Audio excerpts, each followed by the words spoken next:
a dar este comienzo a este segundo encuentro académico que estamos organizando en la Academia Nacional de Medicina y la Academia Nacional de Letras. Empiezo por disculpar la ausencia del presidente Caetano, que está de viaje, que fue al Congreso de la Lengua en Perú, y también del vicepresidente Penco, que era quien tenía que suplirlo, que está en el interior con temas de la Corte Electoral. También unas disculpas públicas al académico Pelufo, que, como él bien lo dice, es Pelufo Linari y apareció en el flyer solamente Pelufo y vale la pena que lo recordemos y lo pensemos como Pelufo Linari, dado que corresponde. Antes de darle la palabra a Pelufo y a Díaz, quería hacer la entrega a Novoa es una pequeña carta donde pusimos en limpio las palabras que en el otro encuentro compartimos con ustedes y que ustedes hicieron sugerencias, hicieron algunos comentarios. Entonces, este es un pedido para que haya una colaboración formal con respecto a esas palabras y le hago entrega media simbólica en este papel, después lo mando por email. Pero bueno, para que quede así. Exactamente. Es cierto. Y como digamos, como una oportunidad para seguir compartiendo y colaborando juntos. Bueno, yo en representación de la académica Sonia Budrandi, que está de viaje, también estoy sustituyendo. Es un placer darles la localía en esta vez a la Academia de Letras. Y hablábamos de que esta trabajo conjunto está empezando y que está mostrando cosas bien interesantes para ambos lados. Y bueno, entonces ambos académicos, tanto el académico Díaz Berenguer como el académico Pelufo, grabaron su charla por respeto al tiempo, porque tenían ambos miedo de pasarse de tiempo, y después va a haber algunos comentarios.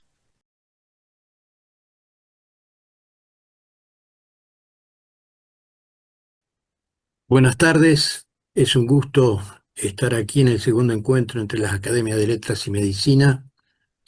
Hemos grabado esto para tratar de acogernos a los tiempos que nos fueron asignados.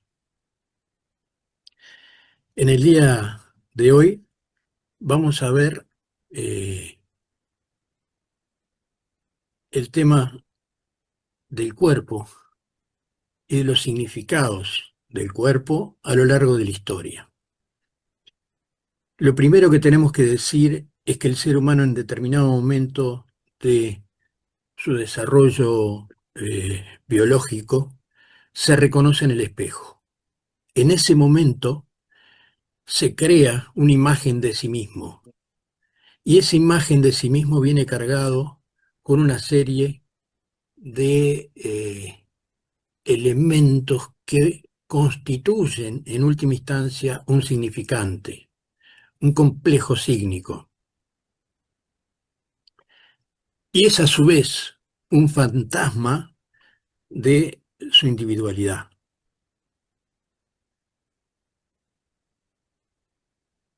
El ojo que ves no es ojo porque tú lo veas, es ojo porque te ve. Es decir, que el reconocimiento de lo que somos está basado en que otros nos ven en un espejo viviente, que es lo que permite que tengamos identidad y que podamos reconocernos como lo que somos y que también lo hacemos a través del reconocimiento de nuestro cuerpo. El ser humano convierte toda su realidad en símbolos y el cuerpo no deja de ser, por tanto, un símbolo. ¿Un símbolo de qué? ¿Y está integrado por qué? Bueno, todo esto depende de las distintas materias o disciplinas que observen el fenómeno.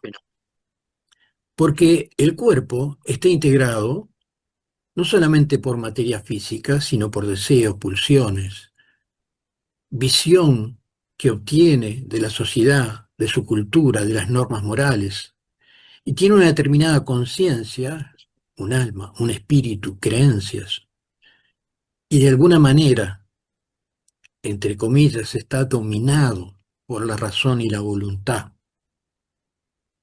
más allá de las pulsiones que siempre hace su fuerza.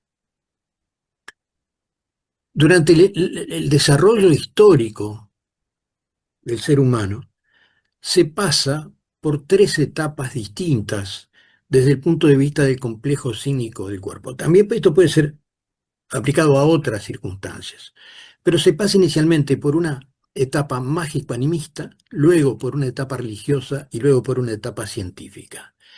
A partir de ahora nosotros vamos a ir recorriendo a modo de flashes o relampagueo eh, distintas posturas a propósito de la significación del cuerpo a lo largo de la historia. En una primera etapa, eh, si nos atenemos a los griegos, podemos encontrar que el cuerpo está vinculado con la conciencia de respirar y de estar vivo, como consecuencia del soplo omnipotente que da la vida a los seres. Ese aire particular que no se sabe identificar bien cómo, pero que se le llamó psico. Distinto de psique, que significaba alma, mente o espíritu. Distinto de soma, que significaba cuerpo.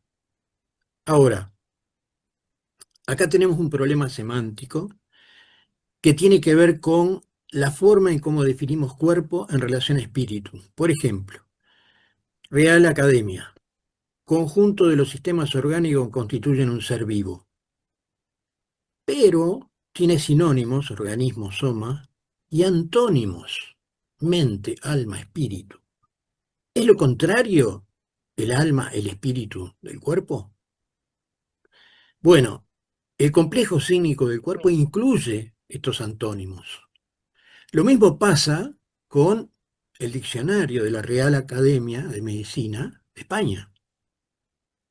Cuerpo humano considerado en sentido puramente orgánico por oposición a la psiqui o espíritu, sinónimo soma. O sea, de vuelta a lo mismo. Oposición a la psiqui o al espíritu. Este dualismo vamos a ver que aparece en la historia, pero no está desde sus comienzos estrictamente. Así que nos encontramos que el cuerpo tiene problemas en sus definiciones. Para Platón, soma era el estuche del alma. Pero el sema, que también era el cuerpo, era el medio por el cual se expresa el alma. O sea, el cuerpo es también expresión del alma. En una primera etapa, el cuerpo se vive desnudo sin vergüenza, se lo asocia a la fertilidad, está integrado en el cosmos y a la divinidad. Aristóteles separa, sin embargo, el intelecto como directa vinculación con los dioses. Sin embargo, dice, el cuerpo es la forma del alma. Para Sócrates se añade la moralidad, y el cuerpo está supeditado a la búsqueda ética de la perfección del alma, el bien y la verdad. Si el cuerpo es la expresión del alma, es lógico que en el cuerpo se encuentren también los conflictos morales. En ellos, en los griegos, a través del cuerpo el alma se manifiesta al mundo como la belleza y la virtud. Pero el cuerpo vivo era distinto del cuerpo muerto y cuando tratan de observarlo no van a observar el cadáver, van a observar el cuerpo vivo, como si el cuerpo vivo fuera distinto del cuerpo muerto. El cuerpo posee eh, sacralidad, racionalidad y moralidad. Para Claudio Galeno, estamos hablando en los primeros siglos. Y de nuevo, emparentado con Aristóteles, el logos como la voz de la divinidad, la racionalidad.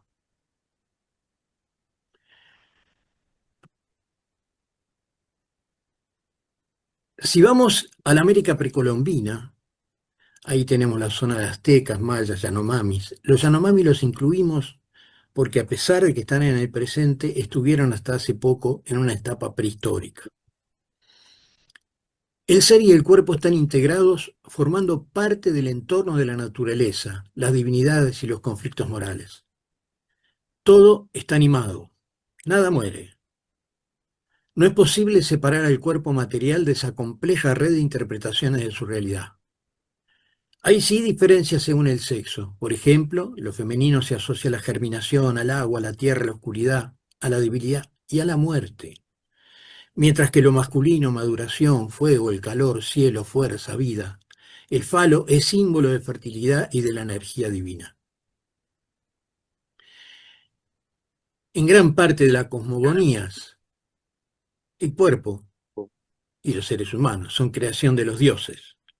Y hay directa vinculación del cuerpo con los dioses y con su entorno natural del cual se alimentan, el maíz.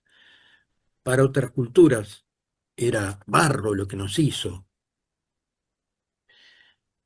A través del sacrificio del cuerpo se accede a los dioses, a través del auto o el hetero sacrificio. El cuerpo, sacralizado, era devorado para obtener la fuerza divina. Así, sin la sangre de los sacrificados, se detendría el movimiento del sol. Esto lo dice Jorge Arturo Talavera, perdón que esté moviendo esto del lugar, pero molesta aquí. Con la oxidación ritual, el hombre contribuía a la continuidad de la vida y del universo, para lo cual ofrendaba su cuerpo, órganos y sangre a los dioses. A cambio de esa acción sacrificial, lograba el beneficio de la lluvia, buenas cosechas, salud, vida y, por supuesto, la persistencia del universo mismo. Los Yanomami, que es una tribu que está situada en el Amazonas, el cuerpo es el lugar donde habitan diversas concepciones del espíritu. Tienen distintos espíritus. Ellos son distintos espíritus a la vez. Pero su cuerpo, al ser consumido luego las cenizas de su cuerpo en una sopa de plátanos, obtienen el espíritu del difunto. Es decir, que la antropofagia, de alguna manera, tiene relación con el significado cultural del cuerpo. El cuerpo es un medio para acceder a la divinidad a través de actos simbólicos. Veamos qué pasa en la Edad Media. Esto es sublimado, transformado, y de alguna manera esa antropofagia que era real es sublimada y llegamos a esta concepción: tomad, comed, porque esto es el cuerpo de mi cuerpo. Bebed de ella todos, porque esto es la sangre de mi sangre. Este pensamiento cristiano nos lleva también a una antropofagia ritual, simbólica del cuerpo, con la cual se obtiene también relación con la divinidad. Jesús, como Cordero de Dios, es la culminación de los sacrificios, en donde se da el sufrimiento y la vida de Cristo asumiendo los pecados de los hombres. Es el chivo expiatorio de los sacrificios ahora en el propio cuerpo humano. Durante la expansión en la Edad Media de la Biblia, sigue siendo el cuerpo el templo de Dios, pero también la fuente de los pecados. Y se establece de nuevo un problema moral. Se lucha contra el cuerpo, contra las pasiones de ese cuerpo que desea y que lleva al individuo al pecado. Entonces, Jesús de alguna manera muere por la humanidad para redimirla de sus pecados. Con él los absorbe y se los lleva. Cristo ha padecido por nosotros en la carne, vosotros también armaos del mismo pensamiento, pues el que ha padecido en la carne ha dejado el pecado.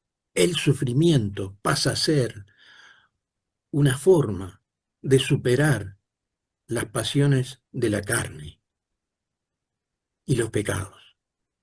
El autosacrificio como penitencia está en toda la Edad Media y aquí vemos el movimiento de los autoflagelantes. El cuerpo no le pertenece al hombre, le pertenece a Dios, pero al mismo tiempo es cárcel del alma.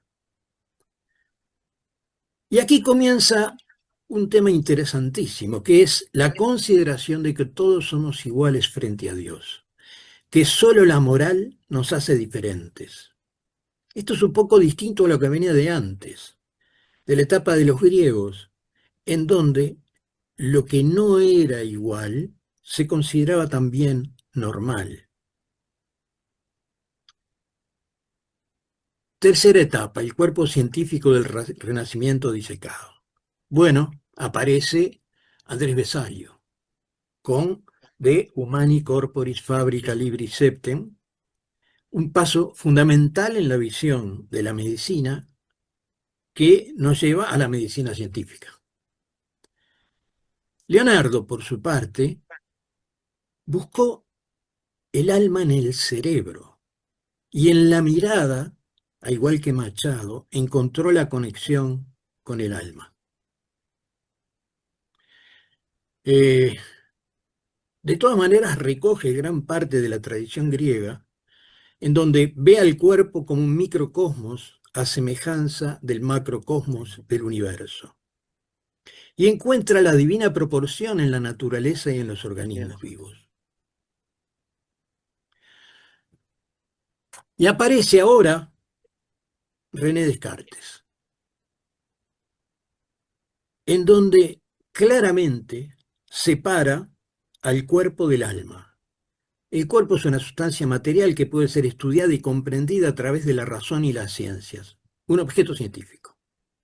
Es una sustancia asimilable a una máquina cuyo funcionamiento puede ser explicado sin necesidad de recurrir a fuerzas sobrenaturales o divinas, sino a través de las leyes naturales. La conexión con la divinidad está en el espíritu. De manera que este yo, es decir, el alma por la cual soy lo que soy, es enteramente distinta del cuerpo, e incluso más fácil de conocer que él, y aunque el cuerpo no existiese, el alma no dejaría de ser todo lo que es. Ahora, el cuerpo anatómico está regido entonces por causas naturales y se desarrolla la causalidad científica. Y aparece también en esta etapa la clasificación del ser humano con Linneo, que encuentra que hay diferencias y 4 variedades humanas. No las vamos a, seguramente ustedes las conocen, ¿no? Pero lo que importa es el hecho de la clasificación del ser humano. Al mismo tiempo, en 1815, Mary Shelley aparece con la novela Frankenstein o el Prometeo, el moderno Prometeo, en donde aparece por primera vez un cuerpo antinatural fabricado por el ser humano. Y la electricidad como fundamento de la vida ya no es el soplo divino, sino un elemento científico el que da la vida. Para Immanuel Kant, el cuerpo es una representación como el alma, mientras que el cuerpo es una representación oscura que se integra en la conformación de la identidad del yo a través de la experiencia y no diferencia de los no yo. El alma es una representación clara, inaccesible a los sentidos. Yo voy a ir tirando todos estos flash para que vayan viendo cómo vamos cambiando la noción del cuerpo a lo largo de los siglos. El propio cuerpo, dice Arthur Schopenhauer, del que parte en cada cual la intuición del mundo, lo contemplamos exclusivamente desde el lado de la cognoscibilidad, desde el cual no es más que una representación. Aparece por primera vez la idea del cuerpo como representación. Por su parte, John Locke, todo lo que la mente percibe en sí misma, o todo lo que es objeto inmediato de percepción, de pensamiento, de entendimiento, es a lo que yo llamo idea. Y al poder de producir una idea cualquiera en nuestra mente lo llamo cualidad del sujeto en el que radica ese poder. Cuarta etapa. El yo en el cuerpo socializado y desarraigado de Dios en la modernidad. Ennoblecimiento y compasión por el cuerpo son gestos que se hacen visibles en momentos cruciales en la historia de Occidente, identificados con lo que suele llamarse tradicionalmente modernidad. Esto lo dice eh, Araya Espinosa, Alejandra. Cambian las bases de la autoridad porque caen los reyes y la importancia de Dios. Se debaten las tiranías y aparece el concepto de ciudadanía y de que todos, en última instancia, ya no somos solamente iguales ante Dios, sino ante el poder, la tierra. Carlos Marx habla del cuerpo sacrificado del trabajador. Y, por ejemplo, el alza de salarios despierta en el obrero el ansia de enriquecimiento propia del capitalista que él, sin embargo, solo mediante el sacrificio de su cuerpo y de su espíritu puede saciar. Empieza a considerarse en la concepción del cuerpo sus relaciones sociales. Darwin arranca con una nueva cosmogonía que pone en duda los preceptos eclesiásticos de su época y el origen del ser humano. Aparición del yo cuerpo, con Nietzsche. Cuerpo y alma son una realidad vital, no están disociados. El cuerpo es el origen de las fuerzas vitales, una unidad dinámica de fuerzas y deseos, en contra de aquella dualismo cartesiano del que hablábamos antes. Ahora se unen, alma y cuerpo. Invierte el cogito cartesiano. Primero cuerpo que alma. Vivir para pensar. Vivo, luego pienso. Heidegger. Todo lo que nombramos, nuestra corporalidad, hasta la última fibra muscular y hasta la más oculta molécula hormonal, pertenece esencialmente al interior del existir. Se empieza a cruzar la concepción científica del cuerpo con el existir, con el ser y el ser en el tiempo. Freud, el cuerpo no es una entidad biológica, sino una representación influenciada por aspectos psíquicos, muchos de ellos inconscientes. Aparece las pulsiones inconscientes que gobiernan nuestro cuerpo. Cassirer, el lenguaje se vincula directamente con las acciones humanas mediadas por el cuerpo. Miren qué interesante esto. Para Sartre, existo mi cuerpo. Esta es la primera dimensión de su ser. Mi cuerpo es utilizado y conocido por el prójimo. Esta es su segunda dimensión, pero en tanto que soy para el otro se me devela como el sujeto para el cual soy objeto. Casi que volvemos a Machado. Simone de Beauvoir, mujer. En la humanidad la superioridad le fue conferida no al sexo que engendra, sino al sexo que mata. Empieza una concepción distinta del cuerpo femenino en relación a la sociedad, porque el cuerpo es una situación social. Por su parte, Maurice Merleau-Ponty, el cuerpo es el vehículo del ser del mundo y poseer un cuerpo es para un viviente conectar con su medio definido, confundirse con ciertos proyectos y comprometerse continuamente con ellos. Mi cuerpo es aquello gracias a lo que existen los objetos. El cuerpo es el vehículo del ser en el mundo, pero no es la caja del alma, sino es casi el alma puesta en cada molécula del cuerpo. aparece Lacan, que encuentra el lugar, el goce lo encuentra en el cuerpo y dice, el lugar del cuerpo es el goce.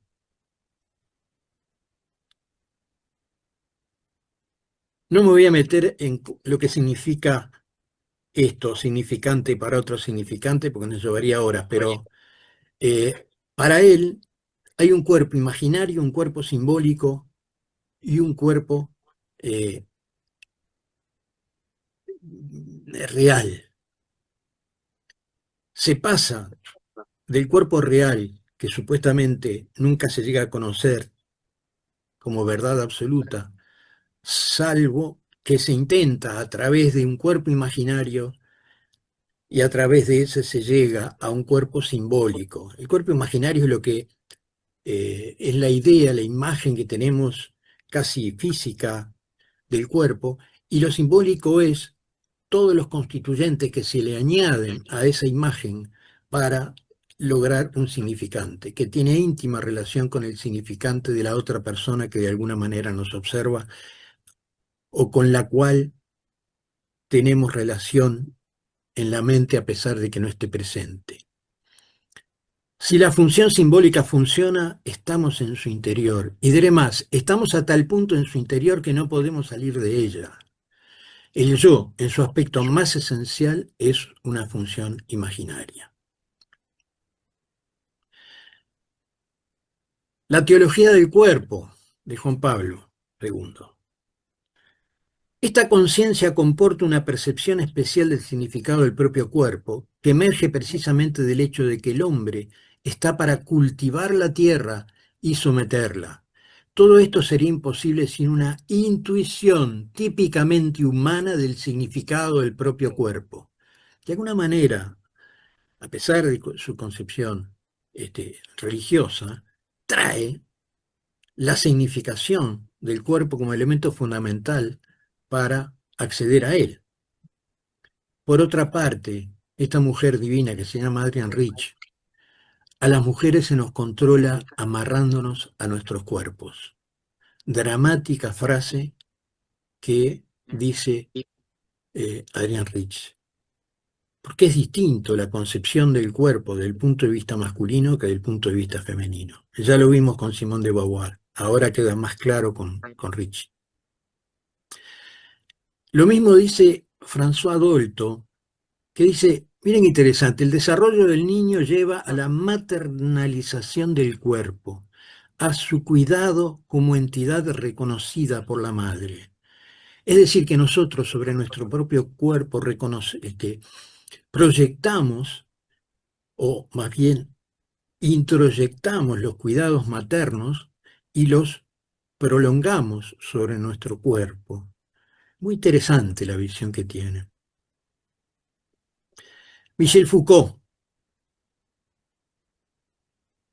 El cuerpo es una construcción histórica y social, un producto de prácticas discursivas y mecanismos de poder. El cuerpo se manipula, se le da forma, se le educa, obedece, responde, se vuelve hábil o cuyas fuerzas se multiplican. Esta es la visión que tiene Foucault tan particular desde su óptica de análisis del poder en la sociedad y cómo el cuerpo se vincula con eso. Por su parte, Gilles Deleuze dice, un cuerpo no se explica a través de la simplificación que establece una organización, un orden de determinadas funciones de sus órganos, o sea, un aspecto esencialmente científico, sino que es resultado de inexplicables sensaciones e intensidades. El cuerpo del deseo no se define por sus órganos. Claro. Vamos a la quinta etapa, el cuerpo pornográfico de la sociedad de consumo del posmodernismo. Byung-Chul Han, el cuerpo con su valor de exposición equivale a una mercancía. El capitalismo intensifica el progreso de lo pornográfico en la sociedad en cuanto lo expone todo como una mercancía y lo exhibe. El cuerpo pornográfico carece de todo simbolismo. El cuerpo ritualizado, por el contrario, es un fastuoso escenario en el que quedan consignados secretos y divinidades. todo esto se borra porque carece ahora de todo simbolismo. Y aquí estamos en las exposiciones de Gunther von Hagens.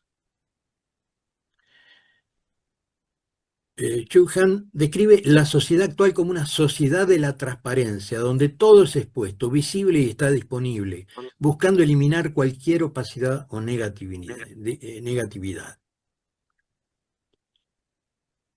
Y aquí vamos a esto que es el cuerpo del Cristo de chocolate, que es una escultura de Cosimo Cavaliaro, en donde es un Cristo de chocolate que se pone con sus genitales a la vista, tiene un pelo recogido con una colita, aparece desnudo, causó un revuelo bárbaro, en donde la relación con la divinidad a través del sufrimiento desaparece y aparece el hedonismo contemporáneo a través del chocolate. Es una caricatura, además, y una crítica a la innecesidad del sufrimiento. En el posmodernismo, el cuerpo se convierte en un insumo necesario para la industria cosmética, quirúrgica, gimnástica, nutricional, farmacéutica, cinematográfica. Y aparece el cuerpo adornado como un modo de expresión estética de su propia individualidad y originalidad. Así que esto lo voy a resumir en lo que sigue. Sexta etapa, lo que está llegando, el transhumanismo y el cuerpo poshumano. Es un movimiento intelectual que propone mejorar el cuerpo y al ser humano a través de la ciencia y la tecnología. Se lograría así un ser distinto al actual, el ser poshumano.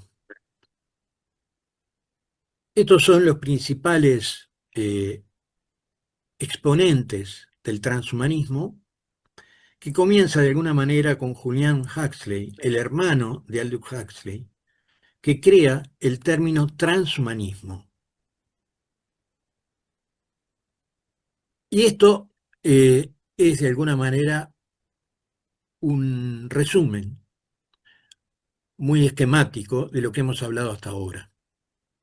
¿Pasamos de la hominización a la deshominización, tal vez? Pregunta. Y vemos que hay un sistema mágico animista religioso, territorio del chamán y del sacerdote, que cae a lo largo del tiempo, la línea roja, mientras que sube la línea verde, un sistema racional científico, territorio del médico y del psicoanalista. Se pasa por un cuerpo prehistórico a el cuerpo de Aristóteles, de Galeno, luego al cuerpo de Descartes dividido, y a través del positivismo llegamos a Frankenstein, a Marx, al materialismo, a Freud, luego por a través del existencialismo llegamos al posmodernismo y a las propuestas de mercantilización del cuerpo, y llegamos finalmente al transhumanismo que concluye en el poshumano. De un cuerpo natural y moral, donde nada muere y se recicla, pasamos un cuerpo al servicio de Dios, que peca con alma inmortal, y luego un cuerpo al servicio de la producción, un ser alienado y sometido sin futuro, desanimado y desalmado. Y vivimos en este momento un momento de desorientación ética. ¿Por qué? Porque empezamos con problemas que cuándo comienza y cuándo termina el cuerpo, y qué hacer con el aborto, por ejemplo. ¿La mujer gestante es una o son dos cuerpos? ¿Es un cuerpo o son dos cuerpos? El cuerpo sufriente y el derecho a decir sobre la muerte propia, ¿hasta dónde prolongar la vida del cuerpo y en qué circunstancias? Ahí está la suspensión del esfuerzo terapéutico, el homicidio compasivo, la eutanasia. La creación de seres de probeta, el útero artificial, elección genética del cuerpo de un nuevo ser, la duplicación del cuerpo de sus órganos, clones humanos. ¿Hasta dónde es posible la tecnologización del cuerpo humano? ¿Vida eterna? ¿Será posible el trasplante del ser? Bueno, todas estas preguntas han causado, desde el punto de vista del momento actual, un desconcierto importante. Bueno, y por aquí terminamos. Eh,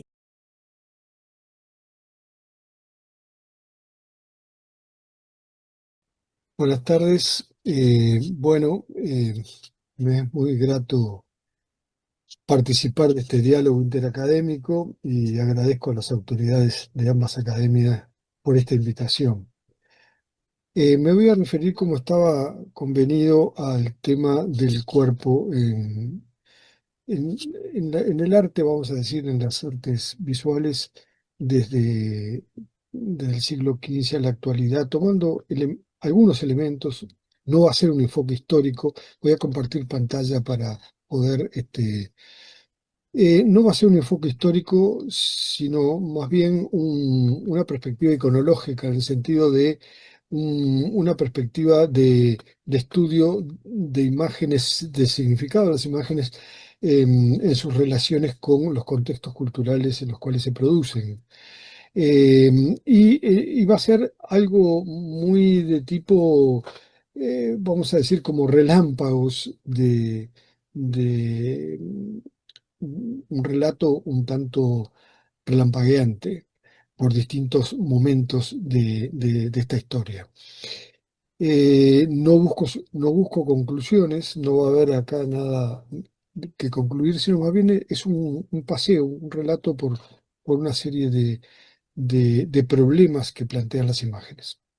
Voy a comenzar refiriéndome a la obra de un artista, a una obra de un artista uruguayo, Federico Arnaud, que me importa por justamente el sentido metafórico que tiene con relación al cuerpo de la cristiandad.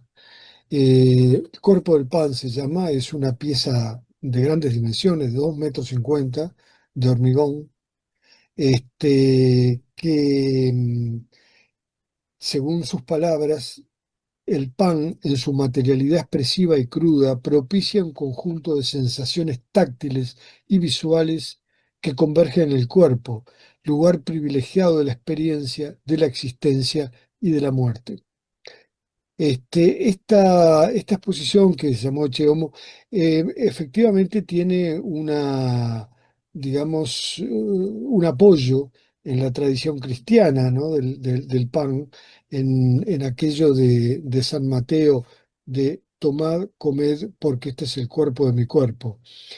El cuerpo repartido, digamos, el cuerpo que es, el, que es el cuerpo de todos, es el cuerpo de todo. ¿M?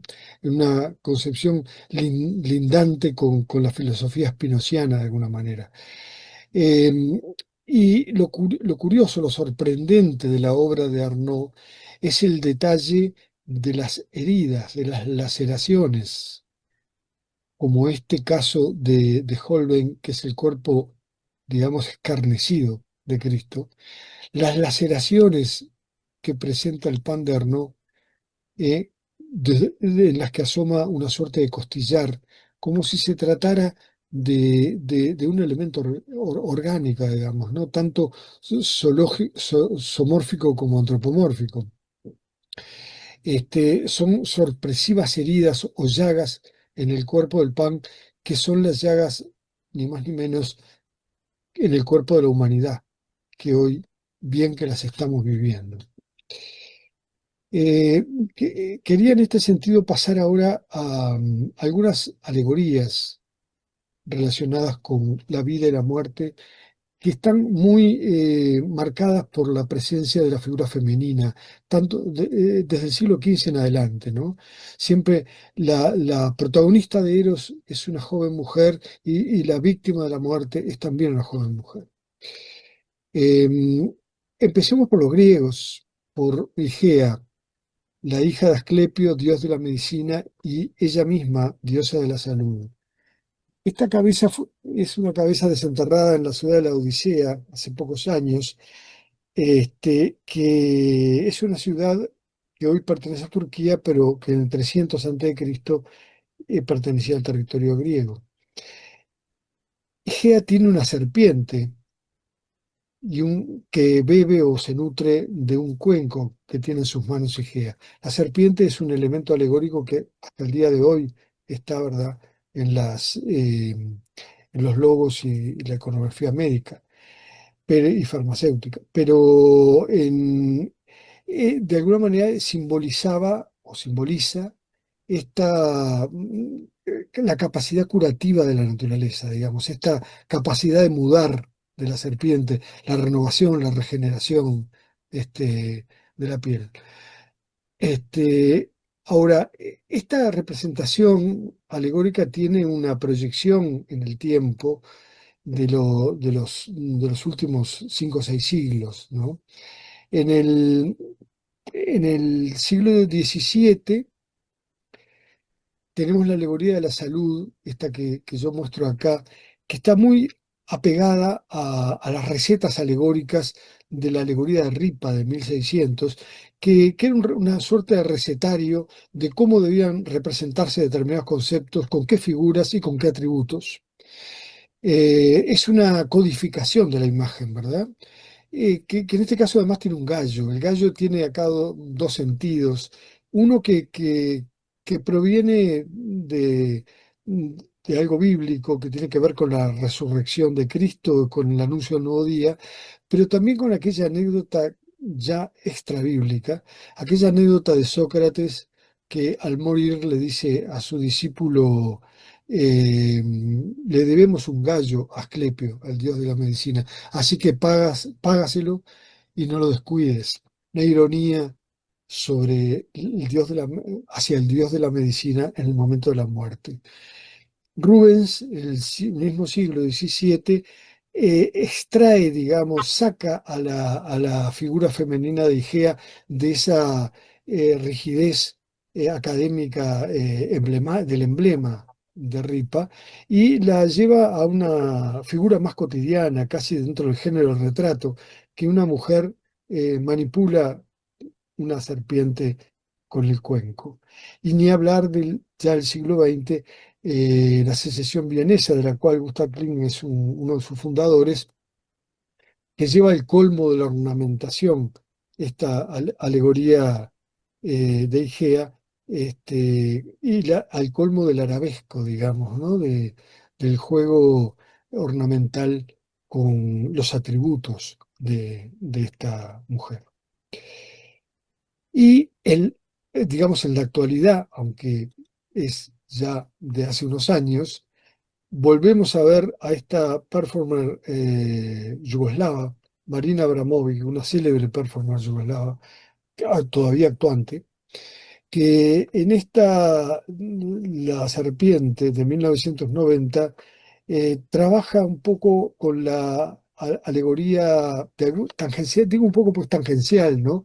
Con la alegoría con la obra de Shakespeare de Otelo y alegoriza de alguna manera la figura de Desdémona que es asesinada por su amante por celos. Y acá la Desdémona que trabaja Abramovic se encuentra enfrascada en un duelo a muerte con la serpiente, ¿no? Y la serpiente es acá símbolo, por supuesto, del peligro de la infidelidad y de la muerte, pero también símbolo de la feminidad, de la fertilidad, de la renovación.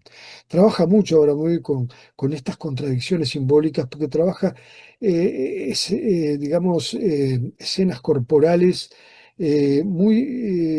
buscando siempre el límite, muy extremas, ¿no? Buscando el límite del temor, de la conflictividad existencial, y en fin, bueno, esta es una de sus actuaciones. La vamos a volver a ver en otra instancia de esta presentación, ahora dentro de unos minutos. Acá hay algunas alegorías de la muerte desde el siglo XVI al XIX. Como vemos, en un caso, el de Ballum muy apegado a Cranach y a otros artistas también puristas en la figura y también muy apegados a esa cosa del emblema, a la esquematización, digamos, a la sequedad del emblema. Y en cambio, estas otras dos figuras de André y de Stanton, de francés y escocés, respectivamente, que están muy vinculadas al romanticismo del siglo XIX. son figuras que están llevadas por un viento, por una dinámica, digamos, muy propia del romanticismo. En el caso francés por el simbolismo del movimiento simbolista francés de esa época, y en el caso del escocés por el movimiento que es llamado prerrafaelista, que también corresponde a un movimiento romántico. Eh, pero veamos un caso casero, digamos, de Blanes, de la alegoría de la muerte. Juan Manuel Blanes pinta esta alegoría en 1891, año en que muere su mujer, y se la pinta para regalársela al médico que la trató. Pasa por distintas manos esta obra, por herencia familiar, y termina en manos, digamos, también de un médico, del doctor Leiva, que es donde yo la conocí hace unos años. Ahora ya no, ya está en manos de otras personas. Pero lo interesante, digamos, es que está vinculado de algún modo a la medicina en su propia historia el cuadro, ¿no? Acá la muerte señala algo que tiene que ver con el símbolo masón. Blanes era un masón, se había incorporado a la masonería, a la logia Fe en 1865, que era una logia de masonería cristiana, ¿m? Como existió en Río de la Plata en ese periodo. Y acá, digamos, lo que señala la muerte, que es el ojo de la providencia, ¿verdad? El ojo de la divinidad, de Dios, está inscripta en un triángulo que bien puede ser el de la Santísima Trinidad, pero es, sobre todo, para el racionalismo masón de ese periodo, el símbolo de la razón. ¿M? Y es en ese marco ideológico que Blanes pinta esta alegoría, seguramente dedicada también a un médico masón. Eh, Ahora, como ven también la imagen de Igea, si puede llamarse Igea en esta circunstancia, la figura femenina, ya no tiene en su mano el cuenco con la serpiente, sino que tiene el cáliz de la Eucaristía, también relacionado justamente con el cristianismo masón.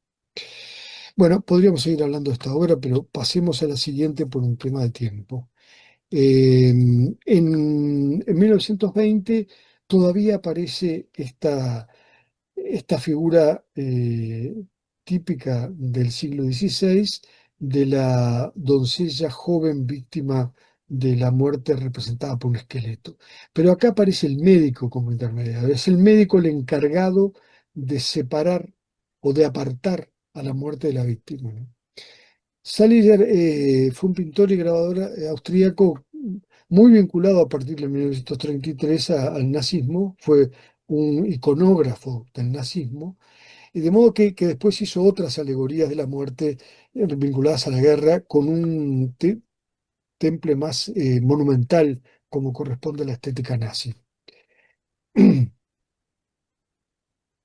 Hay también ejemplos en el periodo barroco. El periodo barroco corresponde al de la Contrarreforma Europea, ¿verdad? Y también al de la expansión de la conquista española en América. Esta es una obra del Virreinato del Perú, hecha por indígenas con maestrango español, muy vinculada también iconológicamente a la alegoría del tiempo que el barroco difunde en esa época. El estilo barroco de esa época es el llamado la vanitas. La vanitas en el sentido de vanidad, pero no vanidad en el sentido de orgullo, sino en el sentido de futilidad, de vano, de vanus, de futilidad, de fragilidad de la vida. ¿M? Este es el sentido de la vanita barroca. Y esta imagen del niño con la calavera la vamos a ver repetida en pequeñas esculturas, incluso de la época, que eran en marfil o en mármol. Lo interesante que este vínculo iconográfico del niño con la calavera, del ser humano con la calavera, se emparenta con otra performance de la Yugoslava Abramovic, esta vez el novio de 1995, en la cual Abramovic establece un cierto trato corporal, carnal, casi con la muerte, ¿no? Es una performance filmada, ella la filma, y vemos acá solamente 5 segundos de esa filmación. On my own size, put on my body, and I just breathe. As I breathe, the skeleton breathe with me and become life. This performance was also re-performed in MoMA with the men and women. Aspira y expira moviendo al esqueleto. Ciencia y violencia. Acá me voy a referir a algunas alegorías anatómicas vinculadas, algunas de ellas a la investigación científica y otras de ellas a la violencia social. Empezando por la primera, el caso de Frederick Ruiz, un holandés que en 1700 publica el Tesauro Anatómico. Este hombre, que era un embalsamador, además, trabaja con órganos humanos y de alguna manera los espectaculariza en pequeñas escenografías, pequeñas o grandes, tienen sus dimensiones obviamente importantes, que como no había fotografía en la época, las hace dibujar y grabar por grabadores especializados en esto, por aguafuertistas, y de ese modo pueden ser publicadas en su tesauro y conocidas hasta el día de hoy. Es interesante esta visión tan macabra de lo estético, ¿no? Esta pretensión de embellecer el acto mm, de investigar escrupulosamente la anatomía humana. Tiene cierta ingenuidad, de todos modos, esto, si lo comparamos con el mismo acto que lleva a cabo hoy día el alemán, autor de los cadáveres plastinados, Gunther von Agels, el doctor de la muerte. Este personaje ha sido y es muy cuestionado en la propia Alemania. Em, en un periódico alemán de febrero del 2015 que bajé de internet, dice lo siguiente: el anatomista Gunther von Ach, doctor de la muerte, abrirá mañana, es el 7 de febrero de 2015, abrirá mañana en Berlín su primer museo de cadáveres, pese a los intentos legales de prohibirlo. Parece interesante que ya está planteado una controversia legal con respecto a esto, porque evidentemente que hay un tema ético de por medio.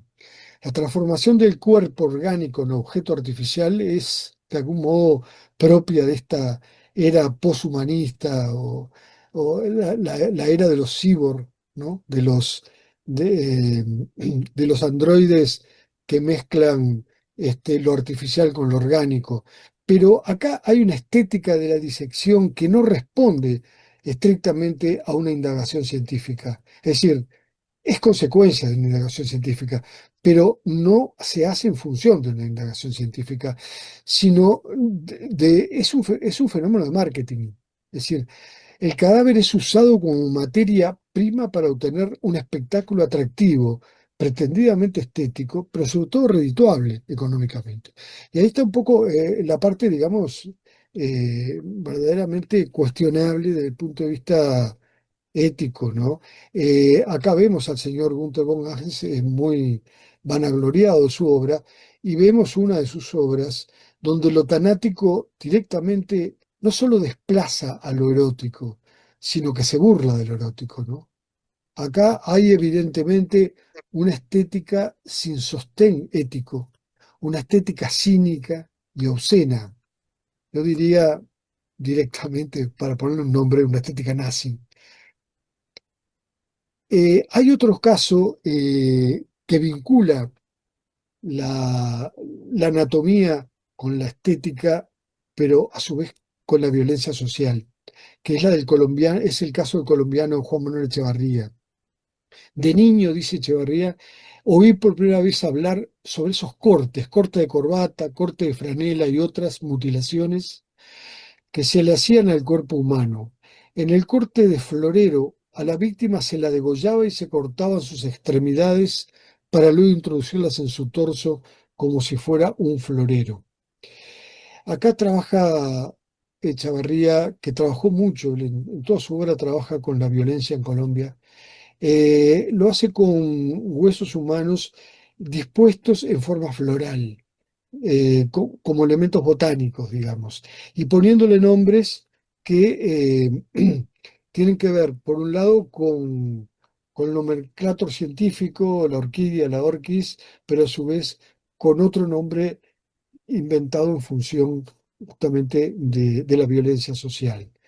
Es decir, que usando como excusa las gráficas realizadas por una real expedición botánica del siglo XVIII, este artista lleva esa iconografía al plano de una metáfora de la violencia social actual. Cuerpos yacentes y cuerpos ausentes. Con esta etapa termino mi charla. Quisiera referirme cuerpos yacentes, empezar haciéndolo con otra vez una obra de Blanes, en este caso un episodio de la fiebre amarilla en Buenos Aires. Por todos conocido, ¿verdad? Es una obra que está expuesta en el Museo Nacional de Artes Visuales. La realiza Blanes en 1871, el mismo año de la peste, 2 meses después de que la epidemia es controlada en Buenos Aires y ya muertos estos dos personajes que son un médico y un abogado, ambos militantes de la Comisión de Salubridad de Buenos Aires, que actuaron ayudando a las víctimas de la peste y que murieron de fiebre amarilla en esos meses. Cuando Blanes pinta la obra ya estaban muertos, pero de algún modo es un homenaje a ellos porque eran dos profesionales masones además, y de algún modo esa presencia da cuenta del rol social jugado por la masonería en esas circunstancias. José Roque Pérez era un abogado catedrático de Derecho, y Manuel Gerich, un médico y también abogado con larga trayectoria en Buenos Aires. Lo interesante es que la figura de la mujer tiene una iluminación artificial prácticamente, ¿no? Es decir, no está iluminada por la luz externa, sino tiene una especie de luz propia. Ahí Blanes trabaja con un simbolismo muy fuerte en la figura femenina, ¿verdad? Eh, y yo quisiera comparar esto con esta imagen de una pintura del austríaco von Max, el anatomista, del mismo año, de un año antes que la obra de Blanes, pero prácticamente del mismo momento, en la cual también hay un médico que observa el cadáver, o un cadáver femenino joven, no por casualidad. Ya. Pero son dos miradas diferentes, ¿verdad? En la mirada del cuadro de Blanes, lo que hay es una solidaridad moral del altruismo, del poder promisorio de la ciencia, pero también de los límites de la ciencia, ¿verdad? Porque es una mirada de la perplejidad y de la impotencia. En ese momento no se sabía que la causa era un mosquito. Hay una impotencia de la ciencia frente a la epidemia. En la mirada del anatomista, en cambio, no hay perplejidad sino curiosidad, ¿verdad? Hay un acercamiento muy meticuloso y muy respetuoso al cadáver, y al mismo tiempo es una mirada de la ciencia de algún modo interferida, yo diría, por una vacilante fantasía erótica, que es ineludible de suponer en este caso. Volviendo al cadáver de Blanes, es interesante señalar que la posición de la muerta con los brazos hacia arriba y en forma articulada en ángulo recto. Es la forma con que fue representada siempre en el periodo posrenacentista la figura femenina en ascenso, es decir, la figura de la ascensión hacia la divinidad. Esta, esta figura que con los brazos en alto, que espera la revelación. ¿M? Es una figura muy reiterada en la iconografía de este periodo. Pero está también, y viene a cuento por eso, para terminar, eh, en la obra de la cubana Ana Mendieta, en su serie Siluetas de 1975. Esta artista contemporánea eh, en esta serie tiene muchas actuaciones corporales de distintas índoles, pero en esta serie trabaja su cuerpo incrustándolo en terrenos arenosos o arrosos y luego la huella la rellena de colores, líquidos o incluso plantas, en muchos casos vegetales.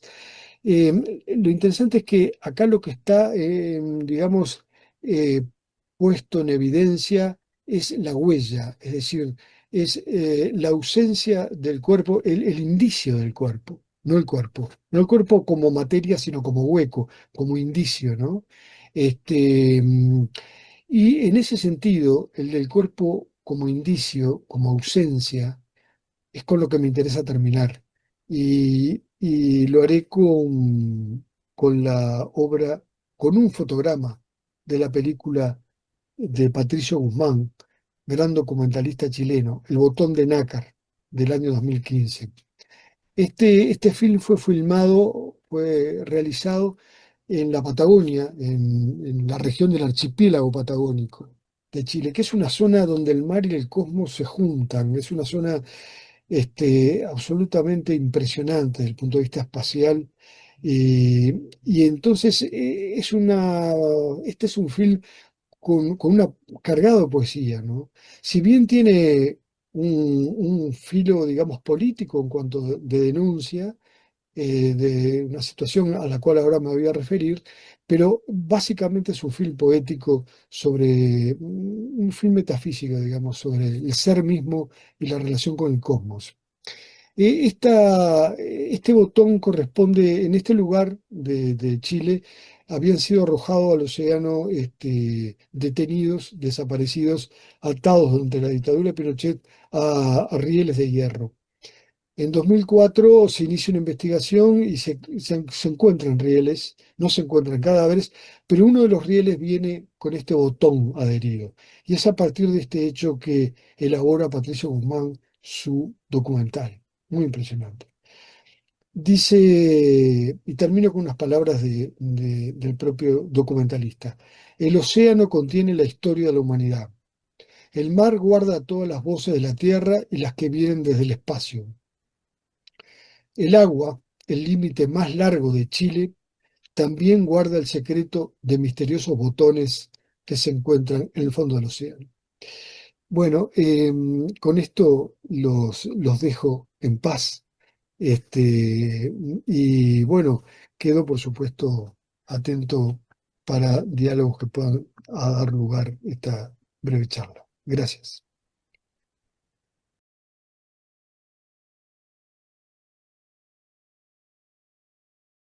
Estamos abiertos entonces a comentarios. El académico Pou. Bueno, quiero felicitar a los dos expositores porque de verdad que fue muy importante desde dos ángulos distintos las visiones que nos dieron. Nosotros, se supone, los médicos trabajamos con los cuerpos y sin embargo ignoramos muchas veces los significados del cuerpo, los alcances del cuerpo, las modificaciones que ese cuerpo ha sufrido en el curso de la historia, las interpretaciones, eh, y quizá hasta nuestros propios cambios de conceptos o de ideas o de sentimientos de frente a esos cuerpos. Y ese cuerpo que a veces puede ser el límite, ¿no? De nuestro ser. Me parece genial eso, ¿no? El cuerpo real, el cuerpo que uno se imagina. Yo siempre digo, uno se imagina fantástico, joven todavía, hasta que se mira al espejo, entonces ve la realidad, pero está siempre el cuerpo simbólico. Bueno, eso le agrega otros adornos a la realidad a veces decepcionante que es mirarse al espejo.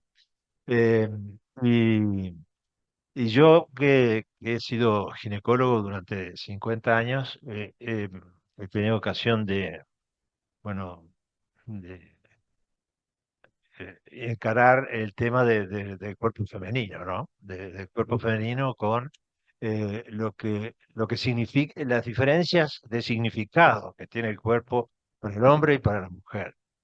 Y la importancia que tú dijiste de la maternidad en la percepción del cuerpo. Hannah Arendt también dice lo mismo.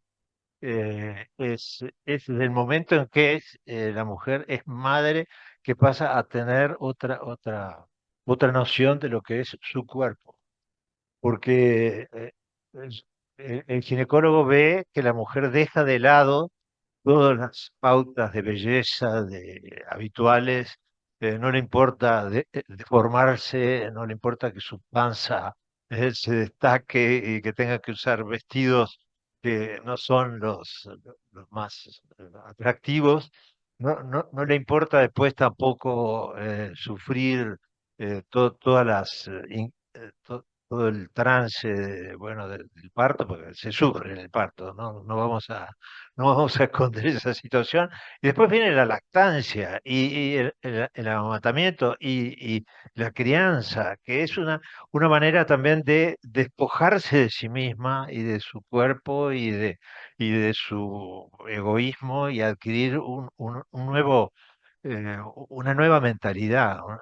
Eso, esas mismas palabras que tú dijiste, que las leí en alguna obra de Hannah Arendt, me, me han me han impactado mucho.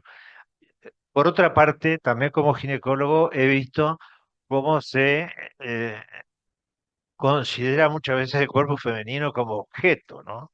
Entonces, a veces la mujer pretende la eterna juventud y con eso empieza el desfile, bueno, primero por la maquillaje normal, después el color del pelo, después el cirujano plástico. Nosotros con Carmen conocimos a una señora que había entrado como una especie como de locura. No paraba de hacer en su cuerpo eh, modificaciones que procuraran como liberarla de la realidad que era el transcurso de su vida. Y eso un poco lo transmitía o lo contagiaba a su ambiente.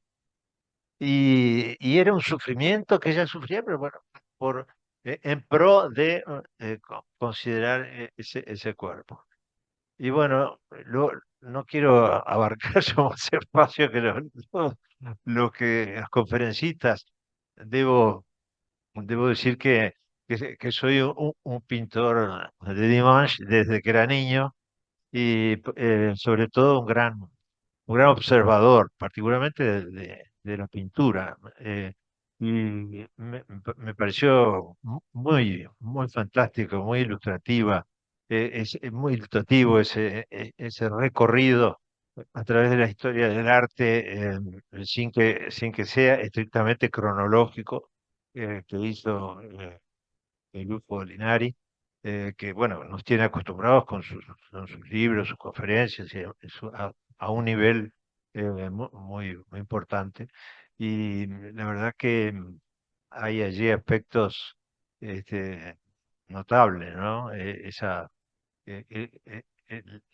tema de la vida y de la muerte, la representación de la muerte, la representación de el cuerpo el cuerpo presente y el cuerpo ausente, que después de la muerte, empieza muchas veces la ausencia del cuerpo que todos tenemos de los que han sido, bueno, nuestros familiares, nuestra gente querida y demás, y que ya no están más, sin embargo sus cuerpos están presentes y sin embargo están ausentes. Y, bueno, estas figuras huecas, eso me ha hecho reflexionar sobre manera.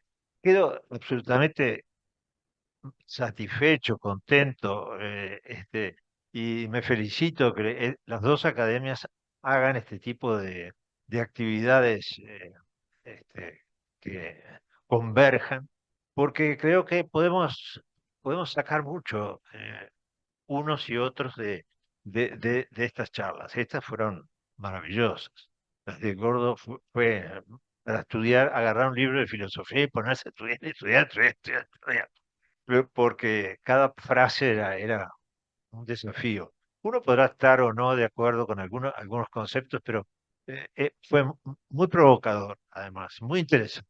Yo lo felicito, aplaudo y espero que esto continúe de futuro. O que me manden a la Academia de Letras. Muchas gracias, académico Pou. Bueno, no sé si hay otros comentarios. La Karina Blixen. Bueno, yo agradecerles también las exposiciones que fueron estupendas, removedoras y bueno, sacudidoras en realidad.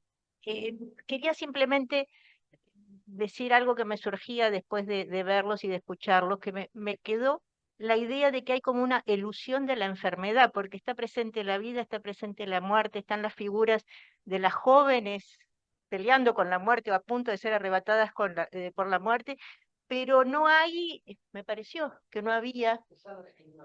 Ah, no, pero digo, no sé si es, lo buscaron, claro, y si lo dejaron para después. Lógico, era eso. No, pero digo, pero es verdad, porque siendo el tema, ¿vos qué decís, Gabriel?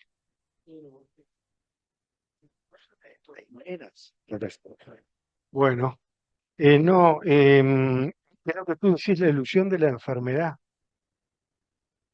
Bueno, sí, el cuerpo enfermo, de alguna manera, es ese cuerpo en transición, como también es el cuerpo saludable, entre la vida y la muerte, pero más cerca de la muerte, cuerpo enfermo según qué enfermedad.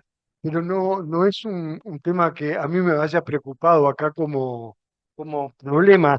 Yo, en relación a lo que decía el doctor recién, me parece interesante, em, hablando por teléfono o por WhatsApp, no sé, Álvaro me decía que yo había insistido, porque le mandé, nos mandamos los videos que yo había insistido en el tema de la muerte como un lugar desde donde mirar el cuerpo.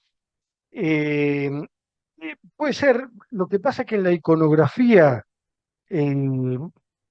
que se presenta sobre este problema, la muerte tiene mucha presencia en el sentido de que hay una personificación de la muerte. Esto, el personificarla a través de una figura humana a la muerte, viene de la más remota antigüedad, pero ya los griegos la personificaban mediante un joven alado, mientras que después el ángel de la muerte, tanto judeo-cristiano, vamos a decir, porque hay varios ángeles de la muerte, entra a tallar la guadaña, que antes no estaba. Y, y es a partir del siglo XV en que aparece el esqueleto como símbolo de la muerte. Antes no, es a partir del siglo XV. Y es interesante porque es el momento en que asoma la medicina científica. Entonces, a mí me interesaba marcar, no podía decir todo ni podía mostrar todas las imágenes que uno quisiera acá en esto, ¿no? Pero me interesaba marcar el tema ese justamente de la separación de la muerte como un cuerpo otro, y en el caso de Abramovic, que es el caso, digamos, de la filosofía del siglo XX, de Merleau-Ponty en adelante, Deleuze, etcétera, la muerte es un atributo del cuerpo. no se separan, por eso ella está abrazada del esqueleto. No es una víctima del esqueleto, es un diálogo muy íntimo, muy casi carnal que tengo con el esqueleto. Y eso me parece interesante justamente como transposición de lo que estaba pasando desde el siglo XV. Es decir, y bueno, y claro, y no es solamente Nietzsche como efectivamente señala Álvaro, el que digamos, hace un planteo antagónico al de Descartes, o sea, en que evita esa dualidad. Ya lo hacía el propio Spinoza contemporáneo de Descartes, porque Spinoza ha sido bastante olvidado en la filosofía y es un tipo, me parece, muy importante y muy rescatado actualmente en su visión, en su crítica feroz a todas las religiones, su visión muy, muy pragmática de la metafísica, una metafísica vinculada a lo existente, a lo real, y su visión justamente de ese concepto de la potencia en el cuerpo. La muerte es la potencia cero, simplemente, del cuerpo, que es un concepto que lo va a retomar Deleuze, ¿no? Gilles Deleuze después. Le digo, bueno, son todas cosas que me sugirieron el video de Álvaro que me resultó muy removedor. No, la mínima contribución para Álvaro, para que, a ver, ¿se oye? Sí. En esta revolución tecnológica, los robots, ¿por qué tienen que tener un antropomorfismo? ¿Por qué tienen que tener la forma de piernas, brazos? Si no, no es necesario para nada. Entonces es tan potente la imagen del cuerpo que se traslada a una tecnología que la puede superar totalmente.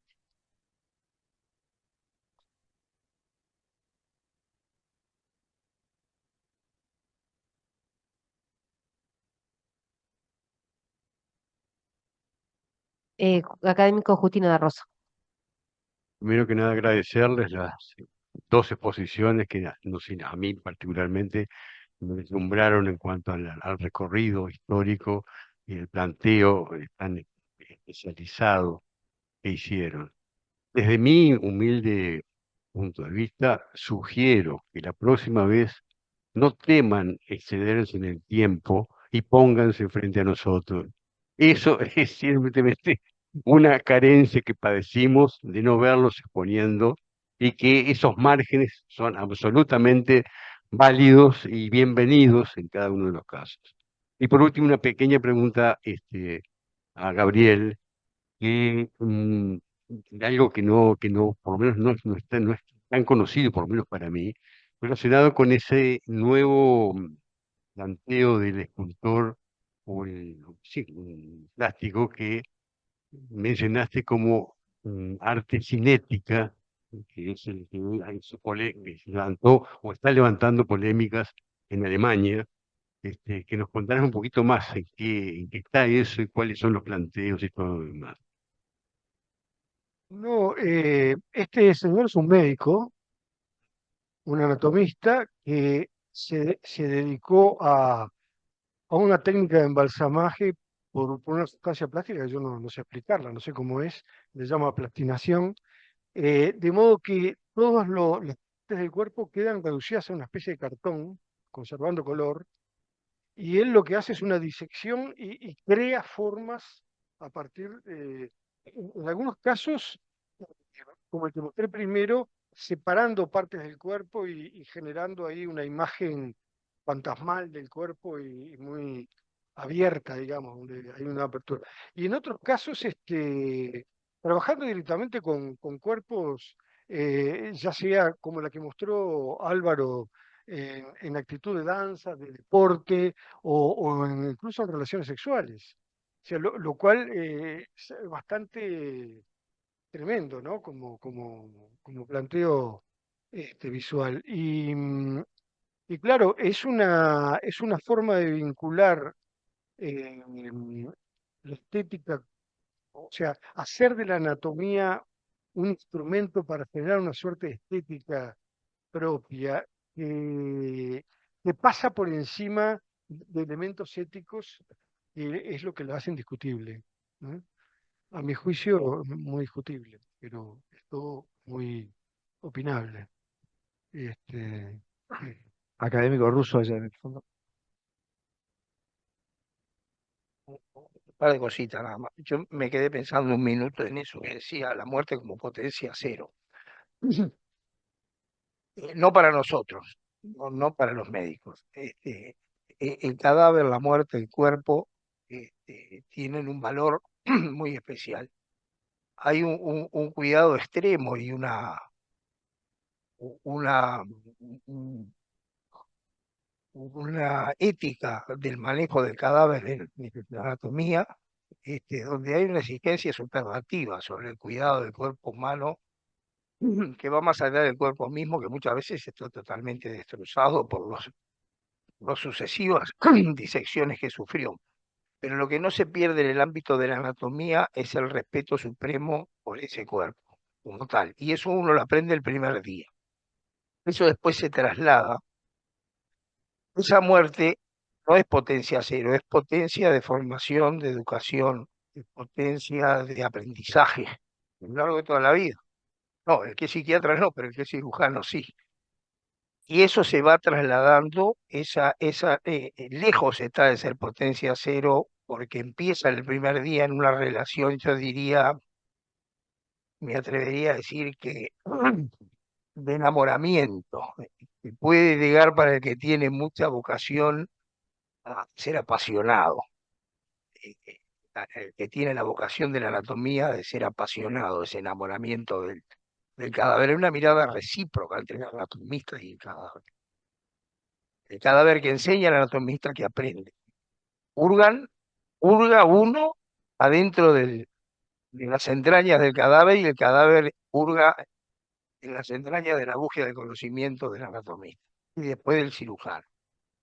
Eso me parece que es un valor que está muy lejos de la potencia cero y se vincula mucho más.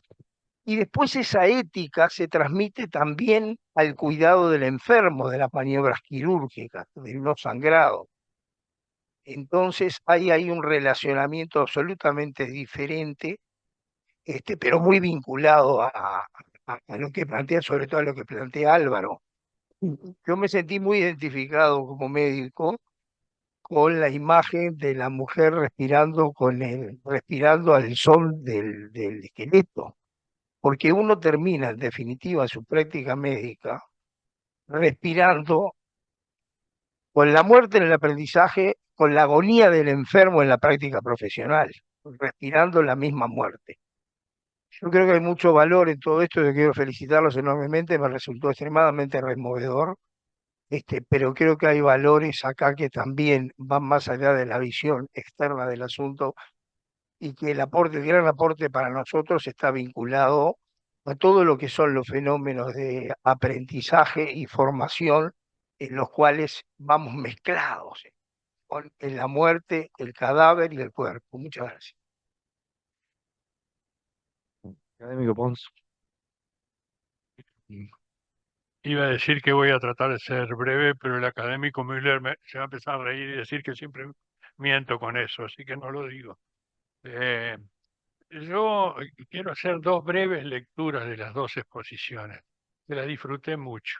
Las disfruté en el sentido de estar viendo dos investigaciones, y las investigaciones son siempre individuales, en este tipo de cuestiones, de dos personas analizando desde sus puntos de vista y en ámbitos parecidos por el título, pero diferentes, algo que enriquece a quien lo escucha. Pero hay otra lectura, y esa es sí absolutamente personal. Yo no disfruté nada mi año en anatomía, y siempre me cuestionaba que estoy aprendiendo, que quiero aprender la vida y cosas por el estilo, estando entre muertos. La vida era cuando me iba al boliche con los compañeros de disección o cosas por el estilo, pero en anatomía lo que veía era pura muerte y destrozo. Por mucho respeto, y lo comparto con lo que está diciendo el académico ruso, con mucho respeto, pero también con frustración. Por suerte, después pasé a una etapa en la cual realmente estaba haciendo lo que me interesaba. Y en ese sentido, respecto a lo de el académico Díaz, podría decirle Álvaro, pues somos amigos de hace años, pero bueno, estamos en un ámbito académico. Me entusiasmó el hecho del repaso histórico, forzosamente breve, de ideologías. Uno puede compartirlas, puede discrepar, puede intentar discutir acerca de eso, pero es valioso. En definitiva, traduce una información muy importante volcada en poco espacio de tiempo. Pero me hizo reflexionar acerca de que en la práctica cotidiana uno deja de lado y se despoja de todo eso, incluso de la propia interpretación, la propia valoración, la propia ideología a la cual uno se afilie. Porque hay otra persona frente a nosotros que puede coincidir, puede no coincidir, y en general importa mucho más lo que piensa, lo que cree, lo que valora quien está delante, que lo que nosotros creemos, pensamos, valoramos y cosas por el estilo. Y nunca creo que lo que tengo delante de mí es un cuerpo, es algo mucho más amplio que el cuerpo. Uno podrá interpretarlo desde el punto de vista que quiera, de la doctrina que crea, de la religión que crea o del ateísmo al que se filie, lo que sea. Pero hay una integridad en la cual el cuerpo es un componente y forzosamente trabajamos con el cuerpo, pero el cuerpo además significa algo para la persona a la que estamos asistiendo, que es importantísimo tratar de descifrarlo y tenerlo en cuenta. Y en ese sentido, como antes dijo el académico Pou, yo que fui ginecólogo durante, como soy bastante más viejo que él, más tiempo que él, tener que trabajar ya no con la genitalidad de las mujeres, sino con la sexualidad de las mujeres, con la experiencia vital de las mujeres, incluyendo sus genitales, me obligó 100 veces, y me estoy quedando corto, a tratar de entender lo que estaba significando para la mujer lo que yo estaba haciendo. En este momento estoy leyendo un libro de 1890 y tantos, de un inglés, que dedica 200 y pico de páginas para cuestionar en una forma violentísima la inmoralidad, la impudicia, el atropello que significa que un hombre haga un examen genital en una mujer. Y que eso destruye matrimonios, crea histeria en las mujeres y una enorme cantidad de cosas. Lo estoy leyendo con mucho interés, porque es una visión propia de la época. Bueno, aun cuando hoy eso nos parezca anacrónico, sin embargo, en la práctica, al margen del cuerpo y al margen de lo que yo crea, todo eso pesa. La visión actual es completamente distinta, pero pesa enormemente. Y si uno no le dedica tiempo, y desafortunadamente el tipo de ejercicio médico que hacemos actualmente no nos concede ese tiempo muchas veces, pero el esfuerzo hay que intentar hacerlo, porque si no, en realidad no estamos haciendo un acto médico, estamos haciendo un acto puramente mecánico. Y eso creo que es lo peor que podemos hacer como médicos. No da para hablar mucho más, pero no voy a seguir. Académico Arcos. Y después, Valor. Bueno, muchas gracias a los dos conferencistas que realmente dejaron muchísimas preguntas planteadas para mí en estas dos excelentes conferencias, pero quería retomar el aspecto tocado de la anatomía, porque tuve oportunidad de ver las exposiciones de cuerpos plastinizados en dos ciudades en momentos diferentes que me impresionaron mucho. Si bien habíamos tenido contacto con el cadáver y contacto con el cuerpo en situaciones quirúrgicas, nunca habíamos visto cosas que la plastinización logró. Y por mi especialidad me gustaron mucho la plastinización de los vasos pulmonares. Inyectando este plástico por la arteria pulmonar, creo que fue la primera vez que fue, como es muy fluido, se pudo ver el árbol capilar pulmonar, no solo las arteriolas, sino hasta los capilares en forma en que la circulación, como si la circulación se hubiera detenido, la que se detuvo fue la circulación del plástico. Y eso trasciende un poco lo que puede ser la utilización meramente artística o comercial del cadáver. Yo entiendo que pueda ser cuestionada desde el punto de vista ético, pero que creo que está lejos del cuestionamiento que se ha hecho históricamente a los médicos de Hitler, ¿no? Todos tuvimos oportunidad de tener contacto con ellos.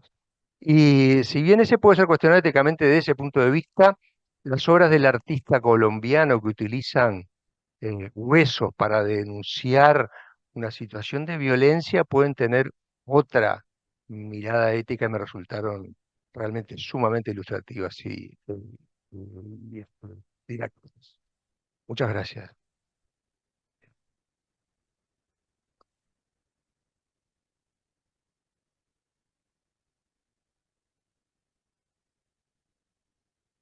Creo que por aquí hay un ex decano de la Facultad de Medicina y me voy a referir a él. Un día estábamos hablando en la facultad a propósito del destrato que unos estudiantes de medicina habían hecho con un paciente fallecido en la puerta del hospital de clínicas.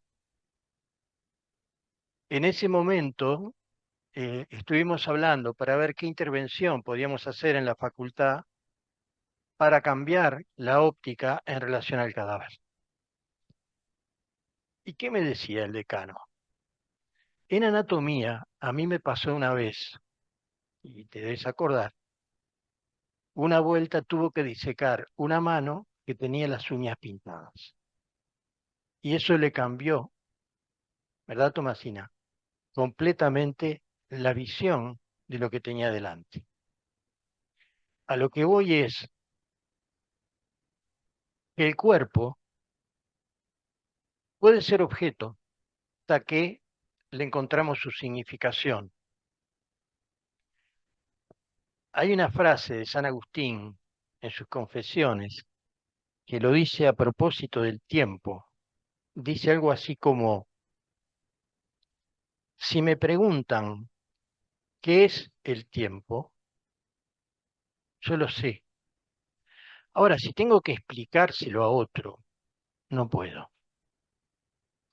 Con el cuerpo pasa algo parecido. Todos sabemos lo que es el cuerpo, pero cuando queremos explicarlo, se nos complica, porque tiene una dimensionalidad mucho mayor que el simple objeto. En particular, yo estoy trabajando ahora sobre una cosa que se llaman estados transitorios de la existencia, no importa. Pero me dediqué un poquito a la mujer y a la mujer de hoy que quiere volver a su pasado.